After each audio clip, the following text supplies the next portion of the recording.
We are CEOs, executives, educators, and professionals from all sectors of society who support the global expansion of betterment in the world through joy and JOYELY. I'm your host, Sheryl, Lynn, founder of the Chair of Joy Experience. Together, we have developed the World Council of Joy, and our council invites CEOs and innovators from impactful organizations to the JOYELY podcast. We showcase how generous, bold, and fully engaged they are in their work and what a culture of joy is to them. Good day, everyone. This is Sheryl with Crozier is with us today, and I am in the JOYELY Live studio broadcast, and we are coming to you together today with another amazing show with CEOs who have lived it, breathed it, increased sales, who have increased productivity, who really know the ins and outs of what it is to be a CEO and how to do it joyfully. So I have a bunch of questions for Dan. We're going to get into that in just a minute. But before we do, Dan, if you could give a little bit about your background, the 13% and the secret sauce, I would really appreciate it. And then I've got so many questions for you on the other side. Welcome, Dan Crozier. Thank you. I'll move really fast. So I'm an entrepreneur, obviously. I've built 3 businesses. I've sold them. During the time that I sold them and I had to stay involved with my last business sale, I received the surveys of Best Place to Work companies. And it was out of those surveys that I began to look at the different ways in which companies operated that became best places to work. And it was interesting when I went to a luncheon giving the awards, I looked at the guy next to me and said, I don't think these people really know why they're best places to work, even though they were standing at the podium saying all these accolades for their companies. So I wrote the book 13ers. I'll just hold it up real quick. 13ers, the subtitle is Why Only 13% of Companies Successfully Execute Their Strategy and How Yours Can Be One of Them. The secret sauce to it is that what was going on in these businesses was they were building connectedness. What they were doing is they were building a relational value system within the organization. And it became clear to me in the work that I was doing, even extracurricular work that I was doing after selling my last 2 businesses, that these companies were operating differently, and they had a different kind of relationship with their people. But the majority of companies really have failed to understand that. There's been, it's been hierarchical management that dominates the culture in business typically, or from the perspective of the leader of the company or the bosses within the company. They know what is needed, and they don't ask people to participate in the creation of what it is that they want, which is to grow rapidly. And so a lot of the people that I've worked with have had tremendous increases, 60% in 5 months, placement on the Inc. 5000, fastest growing companies, and best places to work. So teaching people how to create that connectedness through a strategy process, through a strategic process that uncovers the disconnectedness within an organization that causes companies to struggle and fail. And that's 87% of companies easy math, 87% of companies fail to execute their strategy every year. And that's a problem. That's a pandemic, right? So it's been really an interesting process, because it was out of the surveys that I got and the interviews I made with best place to work companies and non-best place to work companies, I discovered, hey, these companies are very different. They're not even close. And these companies that are best places to work, they think they're having a good time. That it's the fun in the business. It's not. I appreciate that very much, and congratulations on your breadth of work. I think recognizing and understanding what you're doing is beyond most people that I talk to. So thank you for diving in and really understanding it, and for the book. Yeah. I'm curious, out of 100 people, let's say, that you talk to, 100 CEOs, how many, I know that everyone wants to grow rapidly and they want this connectedness, but out of 100, how many would you say actually invite this change, this rapid growth scenario? How many actually are ready and willing to bring it in? Money aside, right? I know money is an issue, but what's the willingness for that? Well, that's really a good question because I do run into that a lot, especially people I communicate with on LinkedIn, for example. I get a lot. I offer my book free on my LinkedIn account, and it's I would say it's probably about 80% of people are not cluing into the fact that they are the problem.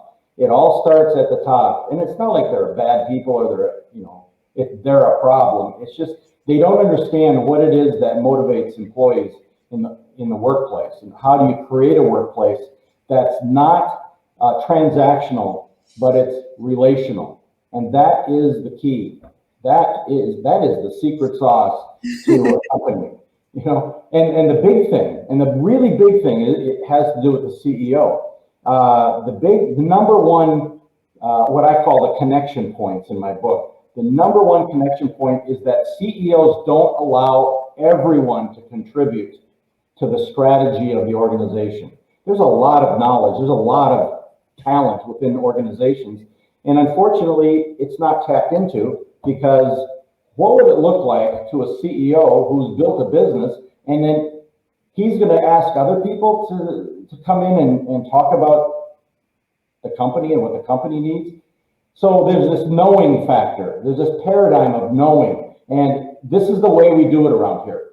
That really is what drives companies, is the mindset of CEOs. So I like working with the CEO first, and then I like working with the team. And I love entrepreneurs because they're green. They haven't been, spoiled in their mindset, and it takes something. It takes vulnerability, to really be willing and able to open yourself up to other people contributing. So I call that being contributable, which isn't really a term, but it's my term. I love that. I love that. I love that. I appreciate that you took a minute to kind of back up and say that 80% of the CEOs not necessarily aren't willing, but aren't hearing just yet. They're not aware that this is really their issue. It's something that they could bring in. My next question, Dan, is when you do come in, what is because I talk a lot about neuroscience and how to actually develop a whole new language from what's not working to what is working, from what's broken to joyful. How long does it take to get into the psyche? And I know I'm asking blanket terms, but generally speaking, using your strategy, how long is it before you start to see like a light bulb moment? Okay, so if you like the neuro aspect, you're going to like my answer. Okay, so within organizations, there's what is called a hidden context. Okay, that's a term. You could Google it, I'm sure it'll come up. But there's this hidden conversation that runs throughout organizations, any organization. Every human being has this hidden context. It's a conversation that runs in the background. And instead of calling it a mindset, which it is, and neurologically, what we're looking at is a conversation that undermines and sabotages performance because it's limiting and it's negative. And it looks like a conversation people derive from the actions and the attitudes and the mindsets of the leadership.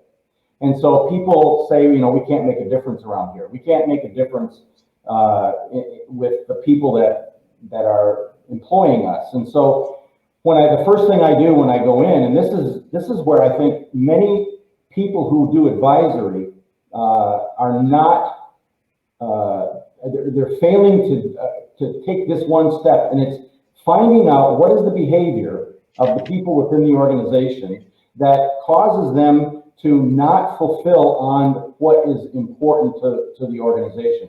And it's this behavior that when people are confronted by it and can see it in themselves, they begin to see this conversation. So for example, when I started looking at this, it was because I had this conversation. I sold my business. I was going out and talking to people. about what I wanted to do. And I remember walking down the street after a meeting in downtown Houston, and I heard myself say, no one wants what I have to offer. I said it to myself in my head. I said, and the light bulb went off. Holy cow. What if I had the attitude that nobody wants what I have to offer? I wouldn't pick up the phone. I wouldn't go meet people. It's limiting. And it's what actually undermines and sabotages people within organizations. So you've got to get that addressed in the beginning, and you have to create a new place to stand. So you have to create a new meme or a new context for the organization that empowers people. You know, bosses can't empower people. Only people can empower people. And when you involve everybody in that organization in understanding what's holding them back, the conversation that's holding them back, because business is just a conversation. It's a network of conversations. And just like the neural network in your brain, you know, when you're looking at the neurology of human beings, it operates the same. It operates like a circuit, you know, electrical circuit within the company. So that is the key. If you don't do that, then you're just going to have, you know, mediocre performance. So it's when we do that it opens up the dam. The dam just opens up and it just gushes forth. I just can't tell you how important that is, because I mean, I had one client who, you know, went through this process initially, that when I started doing this. I mean, they had a 60% increase in 5 months and decided to write a case study to put in their newsletter. And they were a prominent company here in Houston, so that was a really great thing. But if people don't look at what it is that's running the show, and it's a conversation, it's not the way people are behaving, but they're behaving out of that conversation. Does that make sense? Fascinating. And just real quick, what is the background that you have that sort of gets you to this place of understanding? Are you in psychology at all? I'm not a professional psychologist, but however, in fact, the guy that wrote my foreword to my book is Harville Hendricks, and Harville started an organization called Imago Relationship International. I was on his board, and he appeared on Oprah 17 times, and so he's collaborated with me on different things, written a powerful foreword to this book. If people just read the foreword, it would just knock their socks off. But he really worked with me over the years. I've done his work. I've done a number of other things. I've led a lot of workshops and where I've heard this hidden context from people. So when I do a workshop with just entrepreneur individuals or CEO individuals, just in a workshop, they all have to come up with this. And when they do, it's this massive aha moment. But And to answer my question, how long does that take about? An hour and a half. Okay, love that. So I have this thing called the chair of joy. If you see the chair of joy behind me. It looks like a crown on you there. Thank you. I really, really, really am in the same business that you are. You have a lot of content and programs that back up what it is that you're doing, which I really admire and appreciate, and I'm sure CEOs do as well. I think that what you just described and what takes an hour and a half is very similar to people finding their joy. Once they feel valued, once they feel the sense of belonging and hope even, and a sense of connectedness, that therein lies joy, right? They get to go home at night and they feel better about who they are as individuals. Would you agree with that? I would absolutely agree with that. That you know, the happiness factor, which is not joy, but the joy factor, feeling connected, you know, feeling this connection and value that they bring to the organization. When that's acknowledged, it's acknowledged through behavior of leadership, and then bringing people in and allowing them to contribute. Most people have never had that experience. You know, I had it very early on in my career with certain employers that allowed me to make mistakes and didn't kill me over it, you know. I appreciate that. You know? So real quick, I would love to talk to you on the other side of giving you this very short Cheer of Joy experience that I take. I take my, for those of you that are listening for the first time, I just got back off of the West Coast tour. I went to Malibu, Irvine, Las Vegas, Denver, and South Dakota, Sioux Falls, South Dakota. And I interviewed CEOs from all different types of organizations and just a plethora of amazing people. And I even had a young lady that was coming out of her homelessness and into getting a whole set of teeth by Dr. Jay Grossman. And she told her whole story about joy. It was just, it's been fascinating to listen to people's stories when it comes to what gives them joy and what creates more joy for the world. So do you mind if I take you through that experience real quickly? Say again, I'm sorry. Would you mind if I took you through that experience real quickly? Oh, I love it. I love it. All right. Basically, what I'm saying about everybody kind of, getting into that aha moment is very quick and easy. So here's what I would love everybody to do listening, including you, Dan, is just put your feet on the ground for just a second. And this is not an eye closed kind of ceremony. It's just something that just what we want people to get grounded a few more times a day and tap into this level of joy that we sometimes save till one day or someday or tomorrow or who knows when, if ever. Yeah. So just put the feet on the ground and just pay attention to your actual feet. Like, can you wiggle your toes? What are the shoes that you're wearing today? And just stay there for 10 seconds.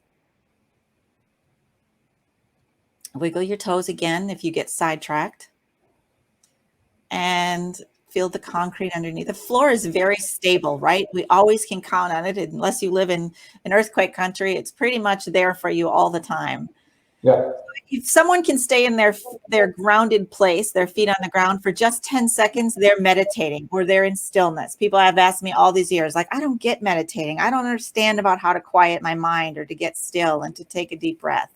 So that feet on the ground process is really good. The second part is just look around at your surroundings. Pay attention to what you really are looking at for a minute. Like, is there pictures in your office?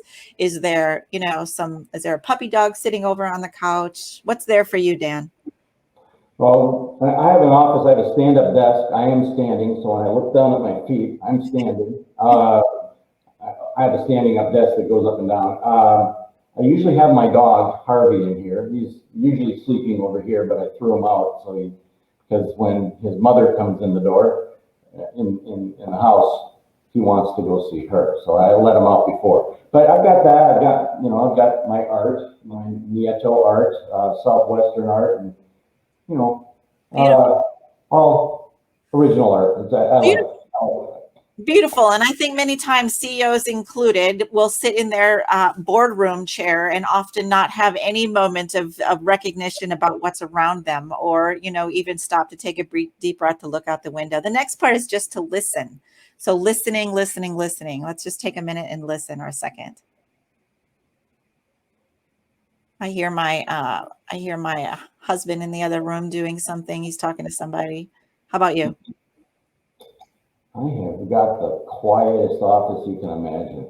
I can hear some traffic noise way off in the distance.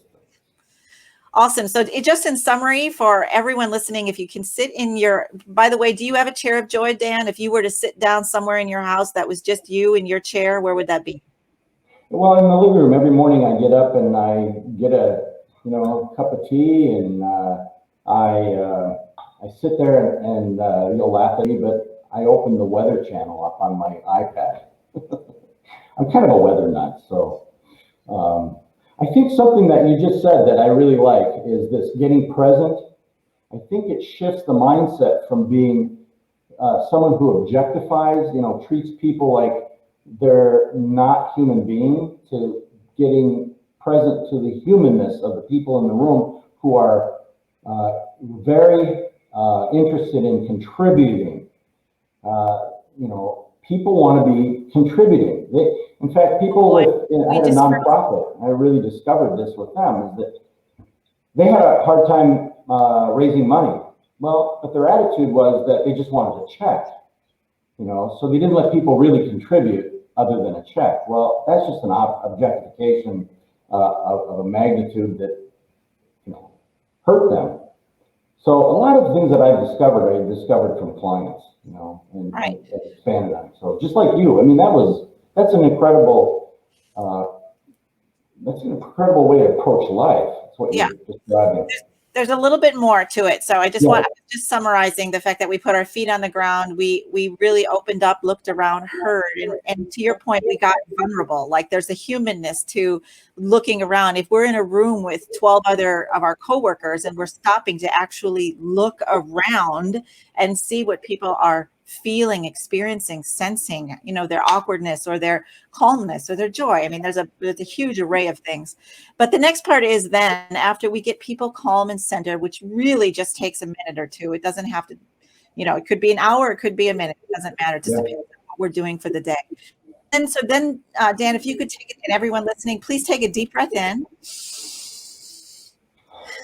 Ah, that felt good. All right, one more time. This time I want you to tap into one of the most joyful memories that you can think of, when everything was just ooey gooey, juicy, loosey, and everything felt so joyful for you.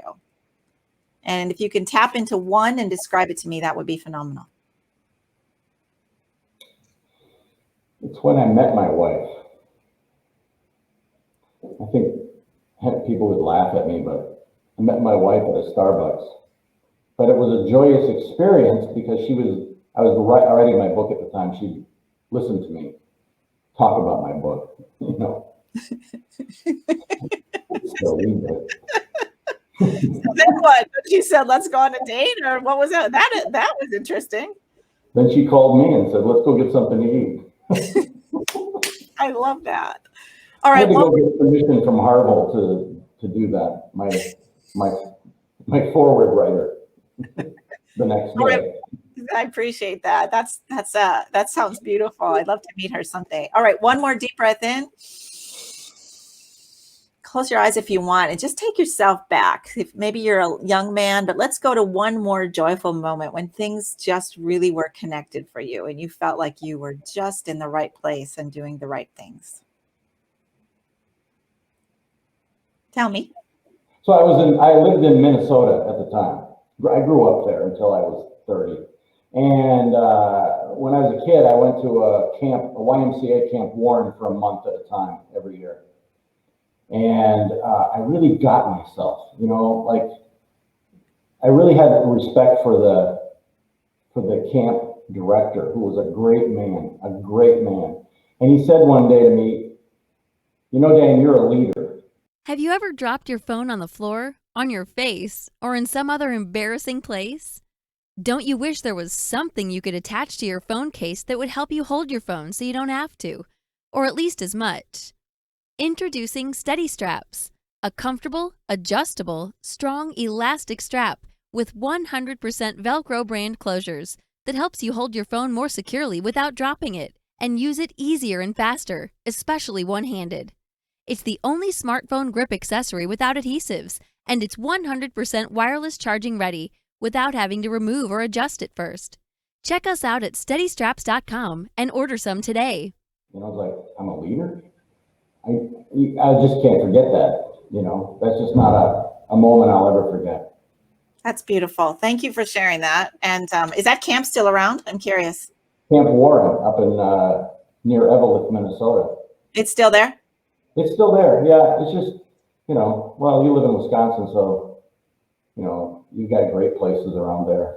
Yeah. I was just curious if it was still there because it's fun to see things that are so profound for people to not go away. And especially camps when everybody's on their phone and not doing what they're supposed, not enjoying fresh air and nature. I appreciate that. We didn't have phones back then. Or computers or color TV. Thank gosh. All right. So let's just summarize then. So everyone, we put our feet on the ground. We took a deep breath in. We looked around. We listened. We heard things that were in the background. And then we had Dan take 2 deep breaths and he came up with 2 memories. One was when he met his wife, right? Phenomenal, in Starbucks. And she was listening to him about his book, which she probably hears a lot to this day. And then secondly, being up in Camp Warren and just having a moment where someone acknowledged leadership. So if you could just let those 2 memories kind of go from your head to your toe, just let that vibration of joy increase all by itself without doing anything except, tapping into two memories that are, by the way, free. This doesn't cost anything. Our bank of memories is always there. And then if you could give me one word to describe both of those memories, what would the one word, the essence of those two memories be, Dan?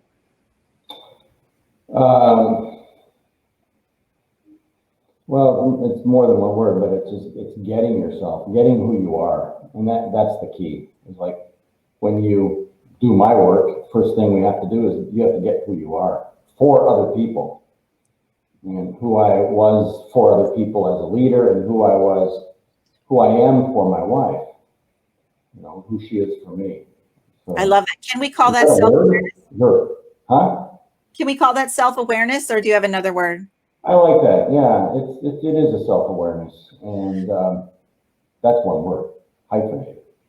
Okay, I appreciate that. All right, we are going on an adventure, you and me, and this is where I really want to tap into your expertise based on building on what we just did, and then also your understanding of, you think that what I'm getting is that self-aware is for you. When you are self-aware, you're joyful, and joyful is being self-aware. Would you agree? I would agree.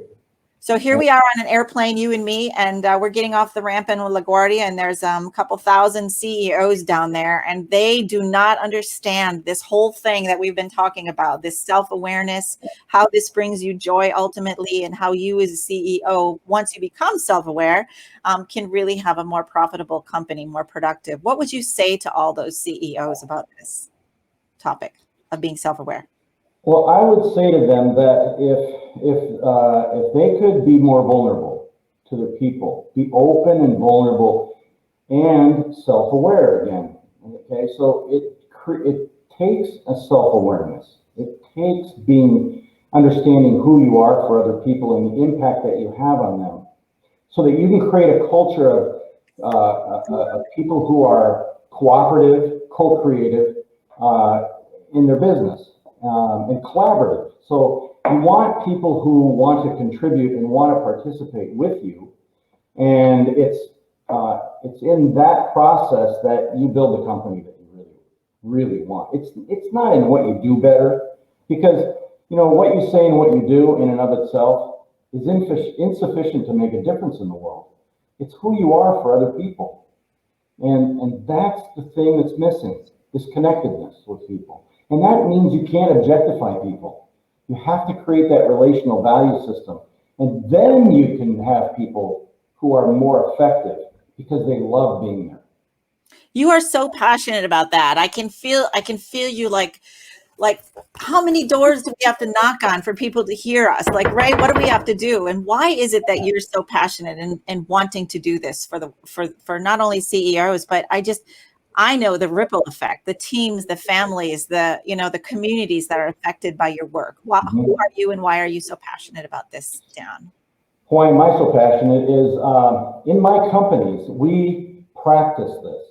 And it was after I sold the companies and I started running into employees. They said to me, working in this company, in your company, was the best experience I ever had in business. So I had to look back then and say, well, what was it that they experienced that was so valuable to them? And it was really that connectedness. It was the relationship. It wasn't treating people like employees. It was treating people like, these people are stakeholders. They've got something at stake too. It's not just a paycheck. It's really something that they need to be able to enjoy. And if I'm in the way, they're not going to enjoy it. So I want other people to have that. I'm curious what ignited you to move out of the way? Because there's a lot of ego involved in being a CEO, and like, this is my team, and this is my stuff, and this is my sales, and how do you get yourself out of that mindset and into we are phenomenal? Well, there's a book I have out in the living room called How the Mighty Fail, and it's really about hubris. Can't remember who wrote that book. I should remember that. But it's How the Mighty Fail, and it's really hubris that really contributes that. And I know at one time I wasn't quite that savvy about things, and I remember getting upset with employees, and two employees. One was a consultant and one was an employee, and I was mad and I threw a pencil against the wall. And shortly after that, I talked to my dad, who was an amazing entrepreneur, amazing guy. And he said, "Well, what are you doing that for? I mean, what's going on with you that you would do that?" And I remembered it vividly to this day, who it was, where it was. I can picture it, and it stayed with me. And I said, I'm not going to be that person. That doesn't work. And it doesn't make people love to be in my presence, and it doesn't make people love to work with me. And it's a collaboration. It has to be collaborative. It has to be co-created. There has to be cooperation. Those are the three elements of an organization that really performs well. And you've got to find a way to get that done. And so finding out what's in the way first is the first ingredient. If you don't do that, if you don't do your mindset work, people aren't going to get who they are. And they're not going to feel like they're part of it. So. Well, there's a lot of wisdom in there. And my next question is about your legacy. I feel like you've already said it, but if you could, have one or two sentences be left about you one day, what might that be? Well, I probably will never retire because I'm having too much fun. My legacy would be the people who I've touched and who have been contributed to by me and who have contributed to me and have been allowed to contribute to me. I mean, I have really good friends, and I think the reason I have really good friends is because I'm a really good friend, and what you see is what you get. I don't pull, sometimes that probably doesn't work in my favor, but I think it, gives people angst who are close to me, but they know, what you see is what you get. And I tell it straight. If I get a CEO in front of me who's acting like the south end of a horse going north, then I don't hold back. And I think that my legacy would be I tell the truth about things, about what's really so. I love that. That's a good answer. That's a really good answer. I love that. I love doing Are you a grandpa? Yeah. How many? 2. Nice. Congratulations. I'm a grandma too. I didn't do that. I'm a grandma to 1, but I don't let them call me grandma. So I'm Lolly and my husband is Pop. So we are Lolly and Pop. And so that way I can avoid the grandma scenario. That's cool. That's very cool. So just in summary here, just a little bit, the purpose of what we're doing, obviously, is to get people to sit in their chair of joy often. So would you agree that your vibration raised a little bit while we talked about and went through the process? Absolutely. It had me want to be here more. Would it be possible, do you think, to go over to that little chair? I'm going to use my walking fingers, walk over to your chair of joy a couple of times a day, maybe even 3 times, morning, noon, and evening, and do that scenario? Do you think that would be possible?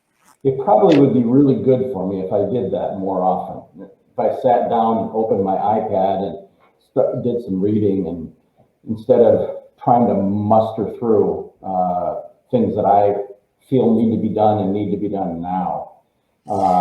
So just so you know, we didn't open our iPad or do any reading. All we did was sat down, took some deep breaths, feet on the ground, and had 2 joyful memories. Very simple. True. Yeah, I could do that.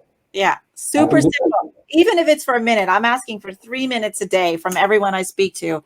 Is like, and then my question to you as a CEO or speaking to those, what if CEOs did that 3 times a day? What do you think is possible? Well, I think they could actually probably get in touch with themselves and begin to get who they are, running the show, right? Like maybe they could reflect on how they're being with other people, especially the people who are accountable to them and who they have a responsibility to be accountable to as well. So we haven't talked about any of that, but there's a tremendous amount of work that I do in promise-based management, in creating accountability by managing, instead of managing people, managing promises. And if you look at the company that did the 60% in 5 months, you'd see that what they were doing, what I taught them to do was to manage the promises for action that they took. And then we managed it by scoring those promises and giving feedback so that people could see their progress. That it's when you make a promise to close a gap that you can create a future. And if you look at if you look at the P&L, for example, that's a lagging indicator. A promise to take action is a leading indicator.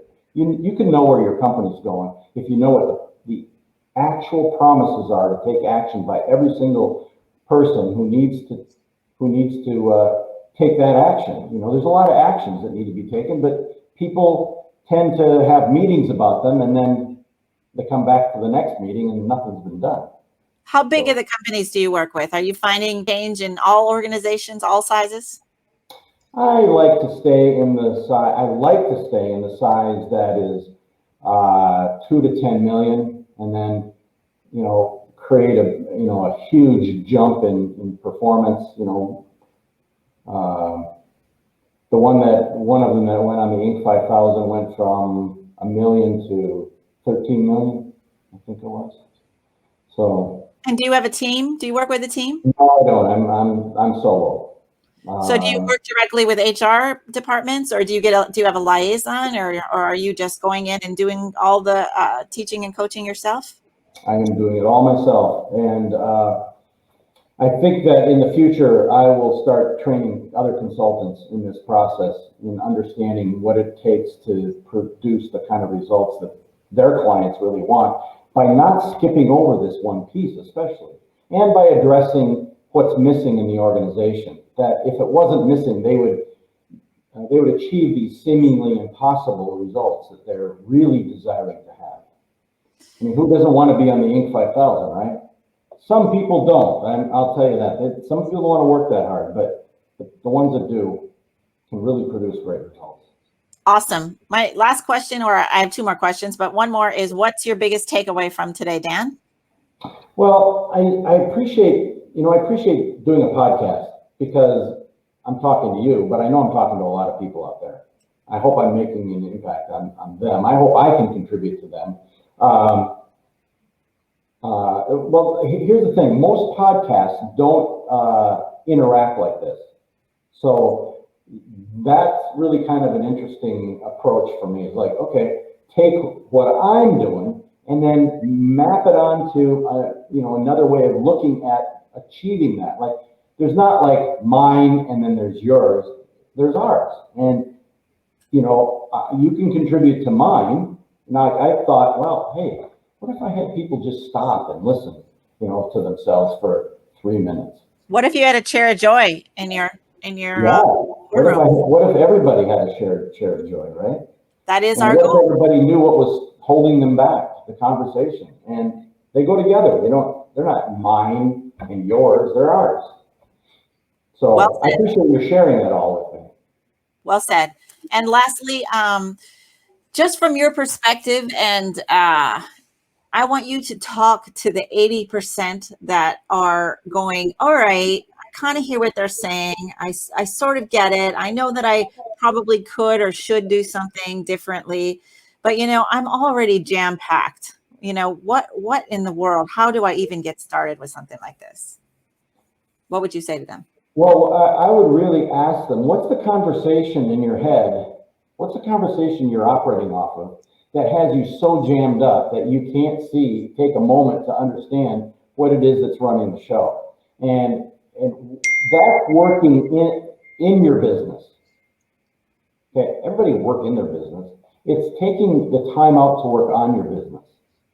And to work on your business, it starts with you. And not everybody wants to do that. That's fine. But the people who really want to find a new paradigm, a new way of looking at the world, a new perspective. In a lot of ways, I'm a perspectivist. I'm doing all this to create a new perspective so they can see something in the world that they can make a difference with. And That's what it's about. Otherwise, why be in the business? Absolutely. I agree. I love that you said that it's our stuff and not yours and mine. And I just love that if everybody worked together, what's really possible. So in summary, I just want to say at JOYELY, we use a unique approach to problem solving by having a experience in the chair of joy, which Dan just went through. And I'm very grateful for him taking the time to do that.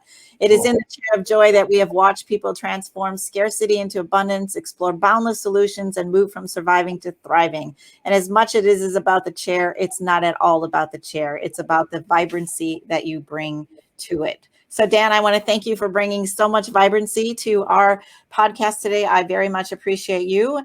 And please stick around and we'll talk about some details here. But thank you for being here. I really appreciate it. Absolutely. Thank you very much. It's fun. This show has been produced by Market Domination, LLC. To discover how you can have your own show completely done for you and turn it into a real published book and become the authority in your marketplace, go to www.marketdominationllc.com/podcast offer.